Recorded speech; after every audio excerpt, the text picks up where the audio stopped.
The story of the Mexican-American War is not just one of cannons, cavalry charges, and contested borders.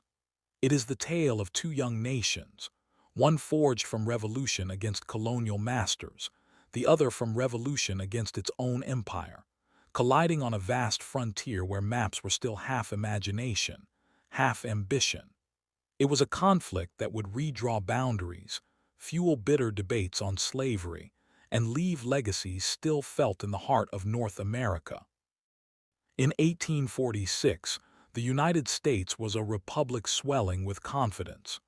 Its people spoke of manifest destiny, the belief that the nation was ordained to stretch from the Atlantic to the Pacific. President James K. Polk, a determined expansionist, declared that America must claim its birthright of continent. To many in Washington, the lands of Texas, California, and New Mexico were not distant territories belonging to Mexico, but prizes waiting to be absorbed into the growing Union. Yet for Mexico, a nation barely 2 decades removed from its independence from Spain, these lands were not abstractions on a map. They were its frontier, its inheritance, its fragile sovereignty. The background to this collision lay in Texas. In 1836, Texian rebels, many of them Anglo-American settlers, had broken away from Mexico after bloody battles at places like the Alamo and San Jacinto. Mexico never recognized Texan independence. When the United States annexed Texas in 1845, Mexico viewed it as a theft in broad daylight. The Nueces River had long been claimed as the border by Mexico, but the United States insisted on the Rio Grande. Between those rivers stretched hundreds of miles of disputed land. For Polk, it was a chance to force Mexico's hand. For Mexico, it was an insult that could not be ignored. The buildup was tense. Polk dispatched General Zachary Taylor with several thousand troops into the disputed zone. To Mexico, this was an invasion. On April 25, 1846, Mexican cavalry clashed with American troops near the Rio Grande. 16 U.S. soldiers were killed or captured. Polk seized the moment, addressing Congress with fiery words. "American blood has been shed upon American soil." The halls of Congress erupted.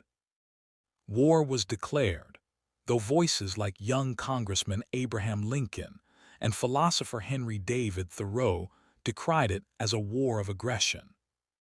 The conflict quickly escalated. Battles raged in northern Mexico as Taylor's army pushed south. At Palo Alto and Resaca de la Palma, U.S. artillery tore through Mexican lines. Mexican General Mariano Arista's forces, though brave, were poorly supplied and outgunned. Town after town fell as Taylor advanced deeper into Mexico.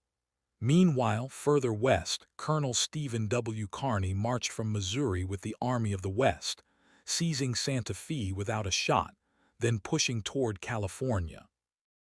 There, U.S. naval forces joined Anglo settlers in the short-lived Bear Flag Revolt, raising a crude flag with a grizzly bear and declaring California independent, soon to be American territory.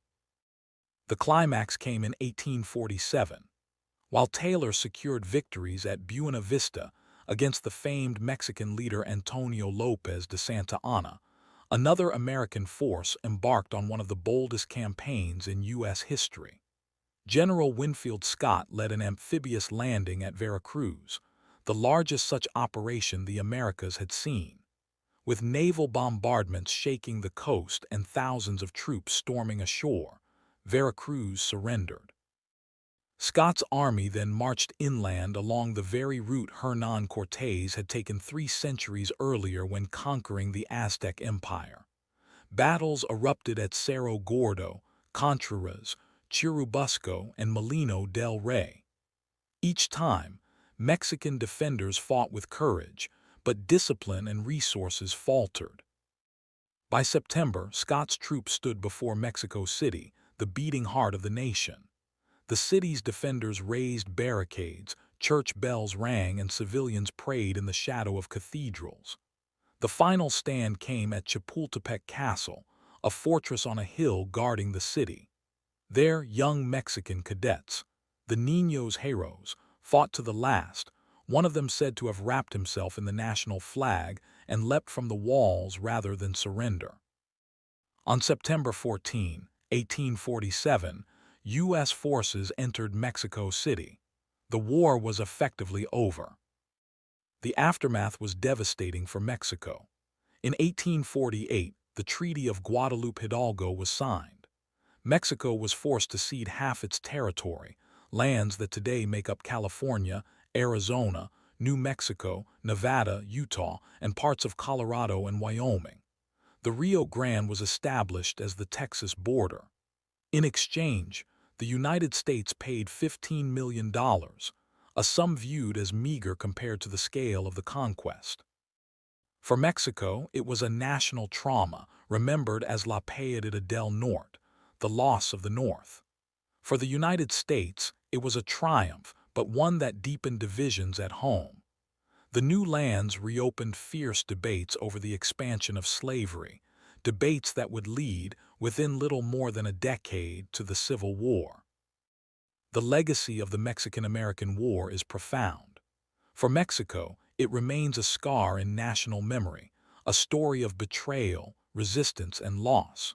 For the United States, it marked the rise of military leaders like Taylor and Scott, and even introduced officers who would later fight each other in the Civil War, Grant, Lee, and others learning the art of war on Mexican soil. It reshaped the map of North America forever. Today, the echoes of that conflict still linger in the deserts of Texas and the plazas of Mexico. Border disputes, cultural ties, and historical grievances continue to shape relations between the two nations. The Mexican-American War reminds us how ambition, ideology, and geography can ignite forces far beyond the control of those who set them in motion. This has been a journey through one of the most defining wars of the 19th century, a war that transformed nations, redrew borders, and set the stage for future struggles. History is more than dates and treaties. It is the human cost, the choices made in palaces and congresses, and the cries heard on battlefields. Thank you for joining this exploration. Crafting such historical storytelling requires research, attention, and care to honor the past. If you value this effort to bring history vividly to life, consider supporting and sharing, so more stories of our shared past can be told with the depth they deserve.